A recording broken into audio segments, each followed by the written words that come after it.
Even so, if you've been looking for something to fill the massive void left by Shogun, then Song of the Samurai might be the closest thing television has delivered so far.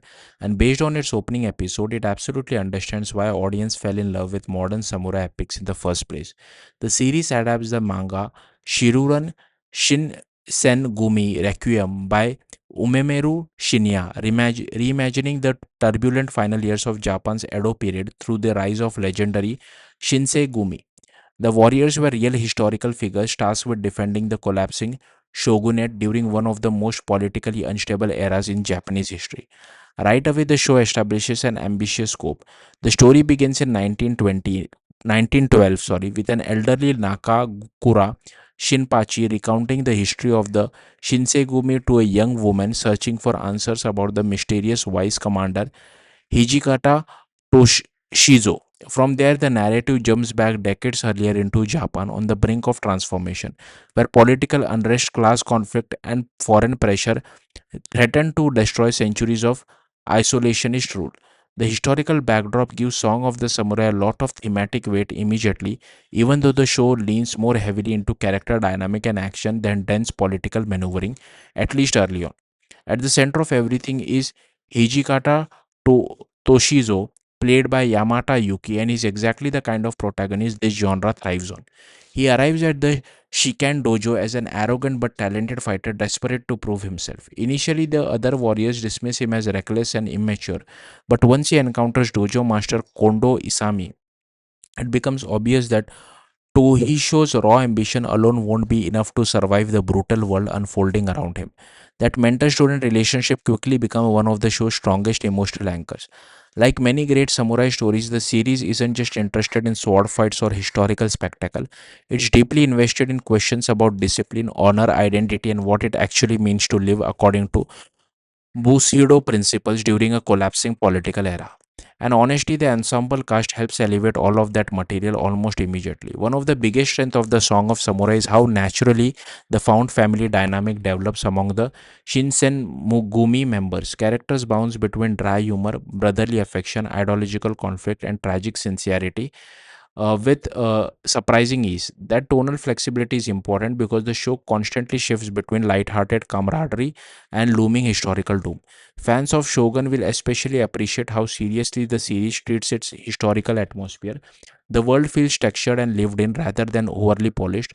Markets bustle with activity, rivers and forests feel expansive, and interiors carry the worn realism of feudal Japan instead of looking like pristine historical recreation.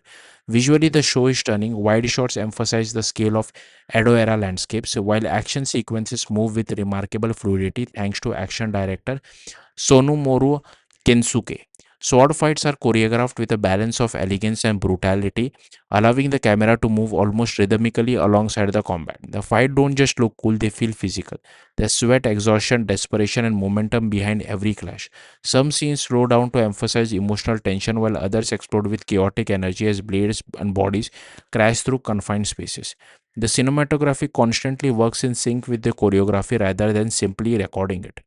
That attention to moment gives the show cinematic quality many streaming action drama struggle to achieve. At the same time, Song of the Samurai never forgets its emotional core. Beneath all the action and political unrest, this is still fundamentally a story about a group of young men trying to find purpose, brotherhood, and identity during a society wide collapse. That emotional sincerity is probably why the series works so well already. There's also a fascinating meta layer surrounding the show itself. It arrives during major resurgence of international interest in Japanese historical storytelling. Between Shogun becoming a global phenomenon and successful live action anime and manga adaptation like Alice in Borderland and Yu Yu Hakusho, audiences are far more open to ambitious Japanese genre television than they were even few years ago. And Song of the Samurai feels perfectly positioned to benefit from that momentum. What's impressive is that the series doesn't simply feel like it's trying to imitate Shogun. While both share historical themes and political tension, Song of the Samurai has much more energetic ensemble driven style rooted heavily in classic Jedi Geki storytelling, and manga inspired character dynamic. It's less restrained, more emotionally immediate, and far more action focused. But that's exactly what makes it such a strong companion piece rather than a clone. After only two episodes, it's obvious too early to declare the show a masterpiece, but early signs are incredibly promising. The cast is charismatic, visuals are gorgeous, and the action is exceptional, and the emotional foundation already feels surprisingly strong. If the remaining episode maintain this level of quality, Song of the Samurai could easily become one of the standout historical action dramas of the year, not just for samurai fans but for anyone craving a sweeping character driven epic with real heart behind the spectacle. Thank you for watching. Bye.